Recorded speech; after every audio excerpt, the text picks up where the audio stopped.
নমস্কার, ঘরকন্যা ডায়েরির আরেকটি নতুন পর্বে সকলকে স্বাগত জানাচ্ছি। দেখুন, এই দিকটাতে আমি সরিষা আর জিরে ফোড়ন দিয়েছি। আমি এটা থেকে কিছুটা তুলে এর পাশে পেঁপে আর আলু দিয়ে তরকারি রান্না করছি, সেটাতে একটু ফোড়ন দিয়ে দিলাম।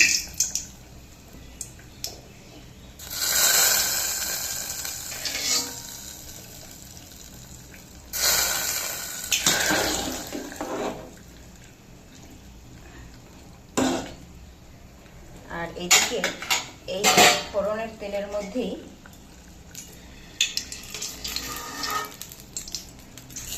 একটু সর্ষে নিয়ে তরকারিতে দিয়ে দিলাম। আর এদিকে এই যে ফোড়ন দেওয়া তেল, এর ভিতরে আমি কচু মাখিয়ে রেখেছিলাম, গাটি কচু, এটা দিয়ে দিচ্ছি। এটা ভাজি করব। এটা একটু লবণ আর হলুদ দিয়ে কিছুক্ষণ মাখিয়ে রেখেছিলাম।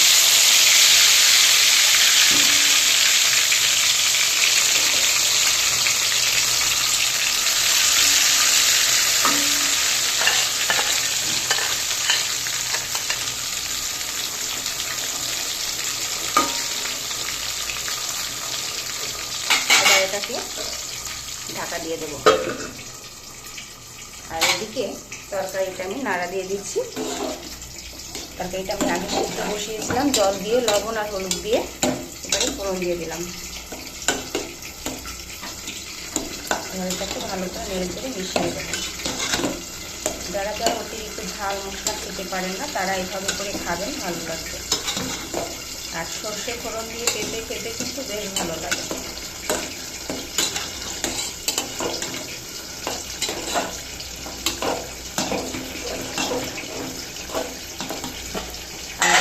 আমি শাপলাটা কিছু সময় লবণ দিয়ে মাখিয়ে রেখেছিলাম, এর থেকে জল ছেড়েছে, তারপরে আবার লবণ হলুদ দিয়ে নিয়েছি।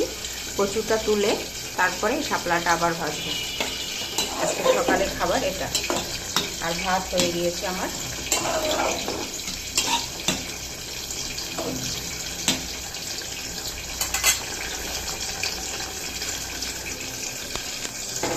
একটু দেখি অপর সাইডটা হলো কিনা, একটু উল্টে দিই।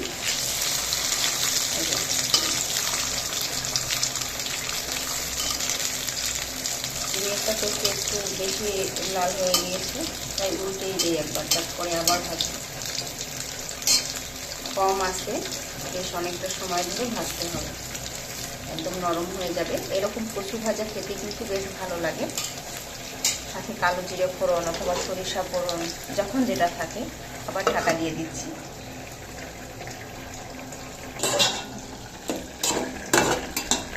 তরকারিটা একটু ভালো করে নেড়ে চেড়ে দিতে হবে।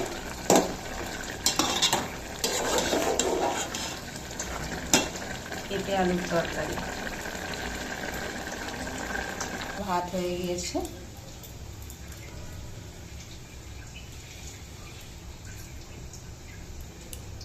ঢাকা দিয়ে দিচ্ছি।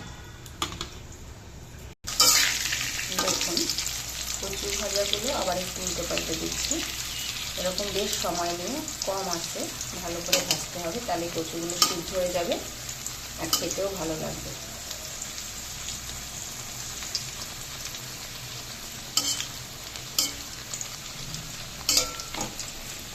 কচুগুলোকে আমি খুন্তির মাথা দিয়ে একটু কেটে কেটে দিচ্ছি, ভিতরে যাতে একটু তেল মশলা ঢুকে, তার জন্য।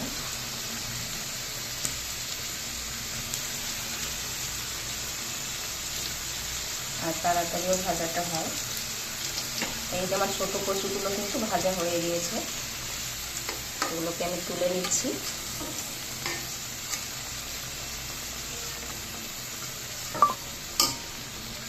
এইগুলোকে আবার একটু উল্টে পাল্টে দিচ্ছি।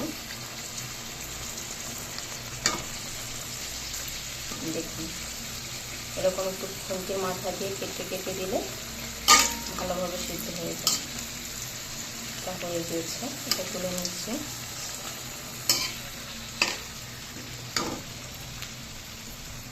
একটা কচু একটু বাকি।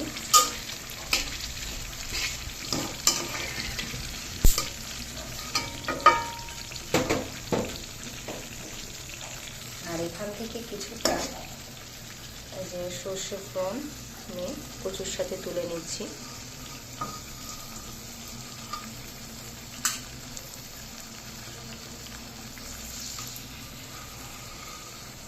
এভাবে করে কিছুটা সর্ষে তুলে নিচ্ছি, ভাতের সাথে মুখে গেলে ভালো লাগবে। এখন এই একই তেলে এই যে আমার কচু ভাজা কমপ্লিট। আবার এই একই তেলে আমি এই যে শাপলা মাখিয়ে রেখেছিলাম এটাকে দিয়ে দেবো।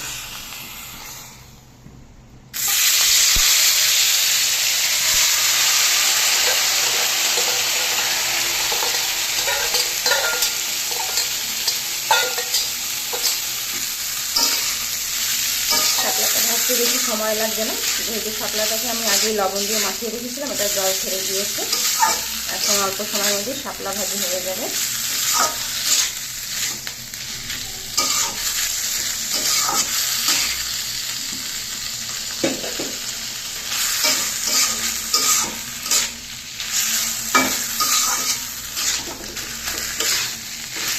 শাপলার সাথে যে হলুদ আর লবণ দিয়েছিলাম এটাকে বেশ ভালো করে মিশিয়ে নেব।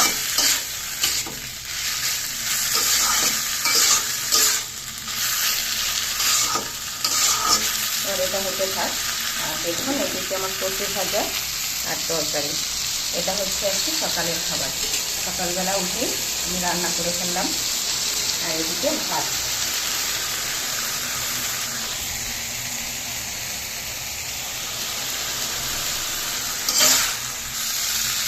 তা আজকে আমার সকালবেলার রান্না করার আইটেমগুলো কেমন লাগলো অবশ্যই কমেন্ট করে জানাবেন। আর ভিডিওটি ভালো লাগলে লাইক সাবস্ক্রাইব করে দিবেন। আর আমার যে রান্নাগুলো এগুলো সবার ভালো লাগবে এমনটা নয়, যারা ঝাল মশলা এড়িয়ে চলেন, যারা মশলা বেশি খাবার খেতে পারেন না, কম মশলা দিয়ে এইভাবে রান্না করে খাবেন, তাদেরই ভালো লাগবে। আর বেশি মশলা দিলে তরকারির স্বাদও নষ্ট হয়ে যায়, তাই যে তরকারি যেরকম স্বাদ সেটা কিন্তু পাওয়া যায় এইভাবে রান্না করলে। আর ভিডিওটি ভালো লাগলে লাইক সাবস্ক্রাইব করে দেবেন, শেয়ার করে দেবেন। সকলের জন্য রইল শুভকামনা। আজকের ভিডিওটা এই পর্যন্তই। নমস্কার সবাইকে।